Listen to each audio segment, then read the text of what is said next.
नमस्कार. राज्यातील तमाम संजय गांधी निराधार अनुदान योजनेतील सर्व लाभार्थ्यांसाठी अतिशय महत्त्वाची अपडेट आलेली आहे जुलै ऑगस्ट हप्त्यासंदर्भात. त्यामुळे व्हिडिओ स्किप न करता शेवटपर्यंत पहा. सोबतच एक विनंती असणार आहे, तुम्ही जर चॅनलवर पहिल्यांदा आला असाल, पहिल्यांदा व्हिडिओ पाहत असाल तर सबस्क्राईब करून सुद्धा ठेवा. आता वारंवार प्रत्येक व्हिडिओमध्ये सबस्क्राईब करायला सांगायचं काय कारण आहे, तर या ठिकाणी पहा, सरकारच्या माध्यमातून येणाऱ्या प्रत्येक नवीन अपडेटची माहिती तुम्हाला वेळेवर जाणून घेण्यासाठी सबस्क्राईब केल्याच्या नंतर व्हिडिओची नोटिफिकेशन पडते आणि ती माहिती तुम्हाला तात्काळ मिळते. यासाठी सबस्क्राईब करा. हे प्रत्येक व्हिडिओमध्ये सांगावं लागतं, परंतु लाभार्थी कंजूसपणा करतात सबस्क्राईब करायला. तर या ठिकाणी असं न करता एक लाईक आणि एक सबस्क्राईब करणं जरुरी आहे, त्यामुळे नक्कीच करा. सुरुवात करूया आणि जुलै ऑगस्टच्या हप्त्यासंदर्भातली माहिती जाणून घेऊया. तर पहा, संजय गांधी निराधार अनुदान योजनेतील लाभार्थ्यांना आता येणारं अनुदान, कोणतं अनुदान? जुलै आणि ऑगस्टचं. आता तुम्ही म्हणाल जुलैचं अनुदान मिळालेलं आहे, तर बऱ्यापैकी लाभार्थ्यांना जुलैचा हप्ता आणखीनही जमा झालेला नाही. त्या लाभार्थ्यांसाठी आणि ऑगस्ट हप्ता वितरणासंदर्भात या व्हिडिओमध्ये खूप महत्त्वाची माहिती आहे. पहा, आता काही दिवसापूर्वी म्हणजेच मागच्या महिन्यामध्ये संजय गांधी निराधार अनुदान योजनेचं जे सास पोर्टल आहे, जे ऑफिशियल पोर्टल आहे, ते बंद होतं आणि त्यावरती अपडेटचं काम सुरू होतं. त्यामुळे काय झालेलं होतं, लाभार्थ्यांना जो हप्ता आहे तो लेट जमा झालेला होता. मागचा हप्ता लेट जमा झालेला होता आणि त्यानंतर अचानकपणे पोर्टल सुरू झालं आणि लाभार्थ्यांना मागचा सुद्धा हप्ता आला.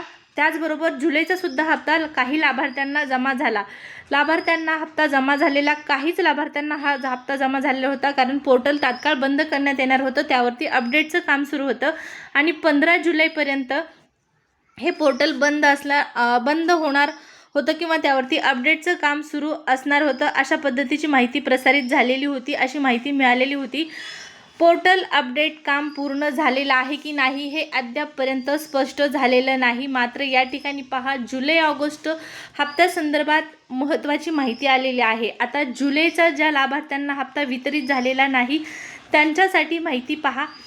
ऑगस्ट आणि जुलै हा हप्ता एकत्र जमा होणार नाही, इथपर्यंत माहिती लक्षात घ्या. आणि जो सेपरेट हप्ता आहे जुलैचा, तर हा जुलैचा हप्ता तुम्हाला 31 तारखेच्या आतमध्ये येणं अपेक्षित आहे आणि ऑगस्टचा हप्ता जो आहे तो ऑगस्टच्या पहिल्या आठवड्यामध्ये वितरित केला जाईल, अशा पद्धतीची माहिती आता वर्तवण्यात आलेली आहे, शक्यता वर्तवण्यात आलेली आहे. ऑगस्टचा हप्ता ऑगस्टच्या पहिल्या आठवड्यामध्ये येण्याची शक्यता आहे. मात्र जो जुलैचा हप्ता आहे तो 28 पासून, म्हणजेच आजपासून ते या ठिकाणी 31 तारखेच्या आतमध्ये हे वितरण होणार असल्याची शक्यता वर्तवण्यात आलेली आहे. आणि या नियमानुसार जर 28 तारखेपासून ही प्रक्रिया सुरू होत असेल तर आज संध्याकाळपर्यंत पोर्टलवरती पोर्टल झालेलं असेल, काम पूर्ण झालेलं असेल, तर या ठिकाणी मेसेज यायला काहीच हरकत नाही. कोणता? जुलै हप्ता वितरणाचा. आणि त्यानंतर मग ऑगस्टची पुढची प्रक्रिया सुरू होईल. मात्र त्या अगोदर लाभार्थ्यांना आणखीन एक महत्त्वाची माहिती देणं गरजेचं आहे आणि ती माहिती म्हणजेच हयातीचा दाखला सादर करण्यासंदर्भात जे लाभार्थी अद्यापपर्यंत हयातीचा दाखला सादर केलेले नाहीत त्यांच्यासाठी महत्त्वाची सूचना आहे. पहा, तुम्हाला सामाजिक न्याय विशेष सहाय्य विभाग आणि दिव्यांग सक्षमीकरण विभागाच्या माध्यमातून हयातीचा दाखला सादर करण्यासंदर्भात वेळोवेळी सूचना जारी करण्यात आलेल्या आहेत. मात्र आणखीनही बऱ्याच लाभार्थ्यांनी हयातीचा दाखला सादर केलेला नाही.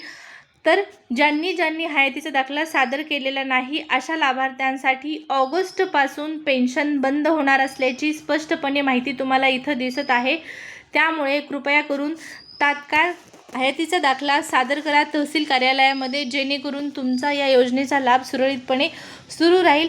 शक्यता आहे की 31 तारखेपर्यंत हा हयातीचा दाखला सादर करण्यासाठी कालावधी देण्यात आलेला आहे. मात्र काही ठिकाणी अशी माहिती सांगण्यात येत आहे की हयातीच्या दाखल्यासाठी अशी कोणतीच तारीख नाही. जर तशी एखादी तारीख स्पष्टपणे नसती तर पेपरला बातमी आली नसती की ऑगस्ट महिन्यापासून तुमचं अनुदान बंद होणार, अशा पद्धतीची इथं आपल्याला स्पष्टपणे माहिती मिळत आहे.